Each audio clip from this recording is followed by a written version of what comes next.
안녕하십니까? 송이송이 라디오의 김송이입니다. 오늘은 2월 2일 사랑과 죽음을 테마로 하는 25번째 방송 까미의 패스트 소설을 통해 현재의 코로나19를 재조명해 보았으면 합니다. 최근 한국에 등장한 신조어 중 하나가 동학개미라는 말 같은데요. 많은 사람들이 왜 그렇게 주식에 열풍을 일으키게 되었을까를 생각해 보면 여러 가지 원인 중 하나가 바로 코로나19라는 시대적 배경 때문이 아닐까 싶습니다. 이방인이라는 소설로 유명한 알베르 까미는 1913년 11월 7일 알제리의 몽도비라는 곳에서 태어났는데요. 소설 페스트가 배경이 되는 곳도 알제리의 오랑시, 프랑스의 도청 소재지로 등장합니다. 아주 오래전 학생 시절에 읽던 이 소설이 지금 이 시점에서 관심을 더 끌게 된 것은 역시 코로나19죠. 처음엔 대수롭지 않게 생각한 쥐들의 죽음, 시의 늦은 대처와 방어, 그리고 사람들이 겁을 먹고 봉쇄된 도시 안에서 숨을 죽이듯 살아가지만 정작 그 폐쇄적인 공간에서 우울함과 쓸쓸함, 인간의 외로움을 느끼는 사람들, 그리고 뜻모를 인간으로서의 사명감 같은 것으로 환자들을 돌보다가 사라져 가야 하는 사람들, 그리고 모든 것을 신앙심의 결여와 사람들의 회개와 반성만이 필요하다고 토로하는 어느 성직자의 얘기 등등. 4차 산업혁명 시대 우주를 향해 투어를 떠나는 사람들이 존재하는 이런 시대에도 전염병이 도래했을 때 아무도 어떻게 해볼 수 없는 상황, 심리적 압박감, 그럼에도 나약한 자아를 버리고 일어서려는 인간의 의지랄까? 이런 모습이 무척이나 지금의 세계의 정황을 닮아 있는 것만 같습니다. 인간이 위로받을 수 있는 것 중 하나가 비슷하거나 똑같은 사연으로 똑같이 느끼는 마음 같은 것이 아닐까 싶은데요. 이 한 편의 소설을 통해 위로가 되셨으면 합니다. 사실 소설의 내용은 매우 어둡고 쓸쓸하고 외롭다고 해야 할까 싶지만요. 1940년 4월 16일 아침, 의사 베르나유 리우가 진찰실 층계에 죽어있는 쥐 한 마리를 목격하며 이 사건은 시작됩니다. 처음 쥐들의 죽음을 대수롭지 않은 일정 정도로 여겼던 수의 미셸의 죽음은 패스트가 본격화되고 있다는 경고를 울리게 됩니다. 하루에 40명의 사망자가 생기면서 환자가 생긴 집들은 폐쇄 소독되었고 가족들은 안전격리 조치에 따라야 했습니다. 그러다가 며칠 동안 사망자 수가 10여 명으로 그 정도가 수그러져 가는 듯 하더니 다시 증가하면서 패스트 사태를 선언하고 도시를 폐쇄하는데요. 소설 속에 나오는 다양한 내용들을 통해서 전염병의 발발은 매우 불운한 일이지만 그것이 또 다른 사회의 내면을 조명해 볼 수 있다는 것, 인간이 외적으로 밖으로의 시선을 옮기기보다 내면을 투영할 수 있는 시간이라는 것, 어찌 보면 인간이 느껴야 할 가장 기본적인 칼라가 아닐까 싶습니다. 이런 말이 나옵니다.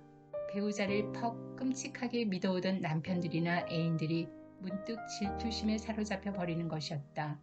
사랑을 가볍게 여긴다고 스스로도 인정하던 남자들이 다시 성실해졌다. 어머니와 같이 살면서도 거의 어머니를 쳐다보지도 않은 채 무관심하게 살던 아들들이 그들의 기억 속에 되살아나는 어머니 얼굴의 주름살 하나에도 자기들의 모든 불안과 후회를 떠올리는 것이었다. 이 우울함이 아득하게만 느껴지는 이 시간을 얼마나 지나가야 하는 것일지 작가는 다음과 같이 말하고 있습니다. 결국은 그 유행병이 6개월 이상 가지 말라는 법도 없으며 아마 1년 또는 그 이상 갈지도 모른다는 생각을 하게 되니까 말이다. 그럴 때 그들의 용기, 의지, 그리고 인내는 너무나도 급작스럽게 붕괴해서 그들은 영원히 그 수렁에서 다시 기어 나올 수 없을 것만 같아 보였다. 이 소설 속에 등장하는 파눌루 신부가 말합니다. 오늘 패스트가 여러분에게 관여하게 된 것은 반성할 때가 왔기 때문입니다. 올바른 사람들은 조금 더 그것을 두려워할 필요가 없습니다. 그러나 사악한 사람들이 떠는 것은 당연한 일입니다. 우주라는 거대한 곡간 속에서 가차없는 재앙은 집과 나달을 가리기 위해서 인류라는 말을 타작할 것입니다. 나달보다는 집이 더 많을 것이며 선민들보다는 부름을 받은 사람들이 더 많을 것입니다. 그런데 이 불행은 신이 원하시는 것은 아닙니다. 너무나도 오랫동안 이 세상은 악과 타협해 왔습니다. 회개라면 모든 사람들이 다 자신이 있다고 생각했습니다. 때가 오면 사람들은 틀림없이 회개를 하고 싶은 심정이 될 것이기 때문입니다.